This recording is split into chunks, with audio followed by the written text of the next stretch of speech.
பேசக்கூடிய கேட்கக்கூடிய பாக்கியத்தை எங்க கொஞ்சம் பேர் நசீப் செஞ்சிருக்கிறான். நான் தமிழால பேசுறேன், உருது, தமிழ், இங்கிலீஷ் இவ்வளோ தான் தெரியும். மலையாளம் தெரியாது, மலையாளம் விளங்கும். அப்போ நான் சொல்றேன், விளங்கி சென்றா எடுத்துக்கோங்க, இல்லைன்னு சொன்னா பின்னாடி கேட்டுக்கோங்க, உருதால சொல்றேன் இன்ஷா அல்லாஹ். அப்ப அல்லாஹ் ஜல்ல ஜலாலுஹு குர்ஆன்ல சொல்றான், இன்னல்லதீன காலு ரப்புனல்லாஹு சும்ம இஸ்தகாமு. அல்லாஹ் ஜல்ல ஜலால் சொல்றான், யாரு அல்லாஹ் அல்லாஹ் என்று சொல்லி கியாமத் நாள் வரை காட்டி இருப்பாங்களோ, தத்தனஸ்ஸலு அலைஹிமுல் மலாயிகா, மௌத்துடைய நேரத்துல மலக்குமார்கள் அல்லாஹ் ஜல்ல ஜலாலு இறக்குவான். அல்லாஹ் அல்லாஹ் என்று சொல்லி இருக்கிறது யாரு? அல்லாஹ்வுடைய இறைநேசர். அப்ப எங்கட ஷேகுனா முஹம்மது மௌலா இவங்கள முதல் வாட்டி கனவுல கண்டேன். என்ற ஷேக் மௌலானா இஸ்மாயில் ரஹிமஹுல்லா அபுதாலி, அவங்க காமிலான ஷேக், ஸ்ரீலங்கா. அவங்க வஃபாத் ஆகிட்டாங்க. 2019 வஃபாத் ஆகினாங்க.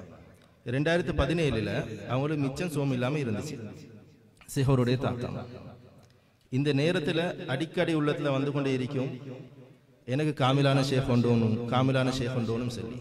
அப்போ என் ஷேக் மௌலானா இஸ்மாயில் கிட்ட போயிட்டு மஷூரா செஞ்சேன், ஷேக் இப்படித்தான் என்ன ஷேக் கொண்டு இப்போ தேவைப்படுது, என்ன செய்யறது? அவங்க சொன்னாங்க, மௌத்தா போனின்றாலும் அவங்களே தவஜு செஞ்சு கொண்டே இருப்பேன்னு சொன்னாங்க. அப்பயும் எனக்கு அது மனசுக்கு கேட்டு உறுத்துது. அது பின்னாடி அல்லாஹ் ஜல்ல ஜலாலு கிட்ட இஸ்திகாரா செஞ்சு துவா கேட்டேன். துவா கேட்ட பின்னாடி ஷேக் தாவூத் வலியுல்லா முத்துப்பேட்டை கனவுல வந்தாங்க. வந்த பின்னாடி சொன்னாங்க, நீ ஏண்ட தர்பார்ல 2 மாசம் வந்து ஜிக்ரில் இருண்டாங்க. பின்னாடி நான் வீட்டில் தேவையெல்லாம் இருந்துச்சு, எல்லாத்தையும் முடிச்சுட்டு ஷேக் முத்துப்பேட்டை ஷேக் தாவூத் வலியுல்லா அவங்களோட தர்பாருக்கு போனேன், ஜிக்ரில் இருந்தேன். இருந்த பின்னாடி 1 மாசம் கழிஞ்சிட்டு அது பின்னாடி ஒரு கனவுண்டு காணப்படுது. எப்படி? கேரளால இருந்து ஒரு ரஹபர், ஒரு நபர் வருவாரு, இவர் உங்களே கூட்டி போவாரு பெரிய ஒரு மகானோத்தர் கிட்ட, காமிலான ஷேக். அவரை போய் சந்திங்க, அவர்கிட்ட பையத்தெடுங்க, அவர்கிட்ட விஷயத்தை கேட்டுக்கோங்கன்னு சொல்லி. அது பின்னாடி என்ன நடந்துச்சு? இப்ப இந்த கணவன் யார்கிட்ட சொல்றது? முத்துப்பேட்டையில. அப்போ முத்துப்பேட்டை மஸ்ஜித்ல இமாம் சாப் இருந்தாங்க, அவங்க கேரளா சேர்ந்தவங்க. அவங்கள்ட்ட போயிட்டு சொன்னேன், இப்படித்தான் நான் இப்படி ஒரு கனவுண்டு கண்டேன். அப்படியா? அப்ப அவருக்கு கொஞ்சம் கஷ்புடைய ஞானம் இருக்கு. அவர் சொன்னாரு, ஏண்ட ஷேக் மௌலா அப்துல்லா மௌலா கன்யாலா மௌலா, அவர்கிட்ட ஹலீஃபான் இருக்கிறாரு முஹம்மது மௌலா, நீங்க அவரை தான் கண்டிப்பீங்கன்றாரு. அது பின்னாடி சொன்னது பின்னாடி அதுக்கு அறுத்தாண்டு கேரளாலேருந்து ஒரு மௌலவியத்தர் வராரு முத்துப்பேட்டைக்கு. அவரோட பேர் அப்துல்சலாம் மௌலவி. அப்போ அவரோட கதைச்சேன். அப்போ அந்த உஸ்தாத் போயிட்டு சொன்னாரு, இப்படித்தான் நீங்க முஹம்மது மௌலாவை போயிட்டு சந்திக்க வைங்க இவர் சொல்லி என் பேரை சொல்லி. அது பின்னாடி அவர் சொல்றாரு, முஹம்மது மௌலா என் ஷேக், அவர் தான் இங்கே அனுப்பினார் முத்துப்பேட்டைக்குன்றாங்க. அது பின்னாடி நான் ஷேக்கை சந்திக்கிறது போறேன், சப்பாரபுரம் மதரசா இர்ஃபானியா. ஷேக்ட ரூம் வாசல் உட்கார்ந்து கொண்டு இருக்கிறேன். கொஞ்சம் ஒரு 10 நிமிஷம் பின்ட்டு அது பின்னாடி ஷேக் வராங்க, கதவை திறக்கிறாங்க. என்ன நீ இங்கிட்ட நிக்கிறான்னு கேட்டாங்க.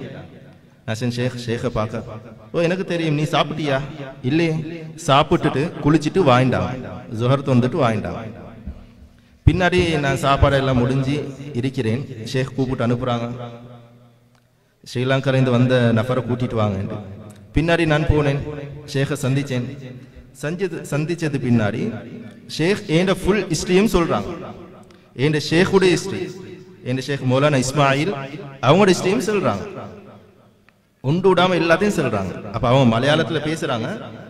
அல்லாஹ் ஜல்ல ஜலாலுஹு உள்ளத்துல விளக்கத்தை தாரான். அது பின்னாடி ஷேக் கிட்ட பேசினது பின்னாடி ஷேக் கிட்ட கேட்டேன், ஷேக் இவ்வளவு ஹிஸ்டரியை சொல்றீங்க, உங்களை நான் இன்றைய தான் கண்டிக்கிறேன், ஹிஸ்டரி யார் சொன்னது? சொல்றாங்க தான் ஹிதர் அலைஹிஸ்ஸலாத்து வஸ்ஸலாம் இருக்கிறாங்க. ஹிதர் அலைஹிஸ்ஸலாத்து வஸ்ஸலாம் உங்களோட முழு விவரத்தையும் சொல்றாங்க. எனக்கு ஃபுல் ஷாக் ஆயிட்டு. அது பின்னாடி என்னை அனுப்பிட்டாங்க. 2வது நாள் கூப்பிடுறாங்க, ஃபஜ்ர் பின்னாடி கூப்பிடுறது பின்னாடி சொல்றாங்க, நீ குளிச்சுட்டு வாங்கிட்டாங்க. குளிச்சுட்டு வந்தது பிறகு ஷேக் அப்படியே அவங்களோட டிஷர்ட்டை கழட்டி இருந்தாங்க வெறும் மேலோட, அப்படி என்னைய முஆனகா செஞ்சாங்க. ஒரு 2 நிமிஷம் முஆனகா செஞ்சிருப்பாங்க. அது பின்னாடி ஷேக் சொன்னாங்க, ஜிஸ்தி அமலை நீ தொடர்ந்து செய், நான் உன்னோட முன்னாடி இருப்பேன், நான் உன்னையோட இருப்பேன்ட்டாங்க. அது பின்னாடி செஞ்சேன்.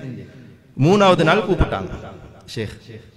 3வது நாள் கூப்பிட்டு நீ இப்போ ஸ்ரீலங்கா போயிட்டாங்க.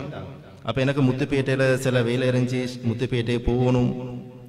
அப்போ ஷேக் சொன்னா முத்துப்பேட்டை எங்கேயும் போகாது, நீ டிரெக்டாக ஸ்ரீலங்கா போ. ஏன் ஷேக் சொன்னாங்க, உன்னோட பொண்டாட்டி உன்னோட வைஃப் ப்ரெக்னெண்ட்டில் இருக்கிறாங்க. அப்போ எனக்கு தெரியா வைஃப் ப்ரெக்னென்ட்னு சொல்லி வைஃப் கிட்ட கால் பண்ணி கேட்டேன், நீ ப்ரெக்னெண்ட்டில் இருக்கிறியாண்டு. வைஃப்னு சொன்னால் நான் ப்ரெக்னென்ட் இல்லைண்டு. அது பின்னாடி நான் சொன்னேன், கொஞ்சம் டெஸ்ட் பண்ணி பாரு, சோதிச்சு பாரு. டெஸ்ட் பண்ணி பார்த்தது பின்னாடி அவள் ப்ரெக்னெண்ட்டில் இருக்கிறா, கர்ப்பிணியாக இருக்கிறா. அப்போ எனக்கு இன்னும் ஷாக் ஆகிட்டு, வைஃபும் ஃபுல் ஷாக் ஆகிட்டு, என்னடா இது. அது பின்னாடி ஷேக் சொன்னா, நீ ஸ்ரீலங்கா போ, இப்போ உனக்கு கடமை வைஃபு ஹிதமத் செய்கிறேன். அப்போ இது காமிலான ஷேக். இதேமே காமிலான ஷேக் கிடைக்கிறதுன்றது மிக அறிவு, மிக குறைவு. ஹிதிர் அலைஹிஸ்ஸலாத்து வஸ்ஸலாத்துடைய தஜல்லியாத் 40 இஸ்தத்தில் இருப்பாங்க. அவங்களோட பதன், அவங்களோட உடம்பு ஒரே ஒரு ஷேக் கிட்ட மட்டும்தான் இருக்கும். முரப்பியான ஷேக், காமிலான ஷேக், இன்னும் குத்துபுல் அக்தார், இவங்கள்ட்ட மட்டும்தான் இருப்பாங்க. அந்த ஷேக் எங்கட ஷேக்கா இருக்கிறாங்க, முஹம்மது மௌலா. இப்போ இந்த ஷேக்கை நீங்கள் கட்டாயம் காணணும், ஷேக்கு கிட்ட பையத் எடுக்கணும், ஷேக்கை சந்திக்கணும். ஷேக்கை பற்றி நான் பெருசாக சொல்ல தேவையில்லை. நீங்கள் ஷேக்கை கண்டாவே அவங்களோட மகத்துவம், அவங்களோட விவரம் எல்லாம் உங்களுக்கு விளங்கிடும். ஏன் ஷேக்கை ஒரு வாட்டி கண்டா போதும், அவங்களோட யோசனை, அவங்களோட முகம் எங்களோட உள்ளத்தில் வந்து கொண்டே இருக்கும். அப்போ இந்த மஜ்லிஸுக்கு கூப்பிட்டாங்க. எங்கே அந்த இப்போ கதைச்சு கொண்டிருக்கிறேனே இந்த மஜ்லிஸுக்கு கூப்பிட்டாங்க. எங்கே சப்பாரிபுரம் வந்திருந்தேன். வந்தது பின்னாடி இப்போ இந்த இடத்துக்கு வர தெரியா, எப்படி வாரது எப்படி போகிறது. அப்போ இடமெல்லாம் மெலிவி கேட்டோம். அது பின்னாடி வயல்நாட்டில் மதரசா ஓப்பன் ஒன்றுக்கு கூப்பிட்டிருந்தாங்க. அங்கே போனோம். ஷேக் அர்ஷதி, அப்துல் லத்தீஃப் அர்ஷதி அவங்களோட போனோம். அவங்க சொன்னாங்க, எங்கனையோட வாங்க, என் காரில் வாங்க, நான் அங்கே கூட்டி போயிட்டு விட்றேன். அப்போ எங்கள்ட உள்ளத்தில் இருந்துச்சு அங்கே போகிறது மட்டும்தான். அது பின்னாடி நாங்கள் வாகனத்தில் ட்ரெயினில் ஏறி இந்த இடத்துக்கு வரணும், சிக்கிமங்களூர் வரணும் சொல்லி. அப்போ ஷேக் அர்ஷதியோட பெரியோரு மனசு தான், அல்லாஹ் ஜல்ல ஜல்லா கொடுத்த பெரியோரு அறிவு தான், மனசு தான். அவங்க எங்களை இங்கே கூட்டி வந்து பந்தர் மௌலானா ஜியாரத்து கூட்டி போயிட்டு அது பின்னாடி இப்போ சொல்கிறாங்க, நீங்கள் இந்த மஜ்லிஸ் 30, 31, 1, 2 ஷேக்குடைய பெரியோரு மஹ்ஃபல் ஒன்று இருக்கு, அந்த மஹ்ஃபலுக்கு இருந்துட்டு போங்கன்னு சொன்னாங்க. அது வரைக்கும் நாங்கள் உங்களே பார்த்துக்கோறோம்னு சொன்னாங்க ஷேக் அர்ஷதி. இப்போ அவங்களுக்கு அல்லாஹ் ஜல்ல ஜலாலு பரக்கத் செய்யணும். இன்னும் இதெல்லாம் கேட்டது அல்லாஹ் ஜல்ல ஜலாலு எங்களோட உள்ளத்தில் இன்னும் எங்களுக்கு தர்பியத்துடைய நசீபை செஞ்சிருவானாங்க. அஸ்ஸலாமு அலைக்கும் வரஹ்மத்துல்லாஹி வபரகாத்துஹு.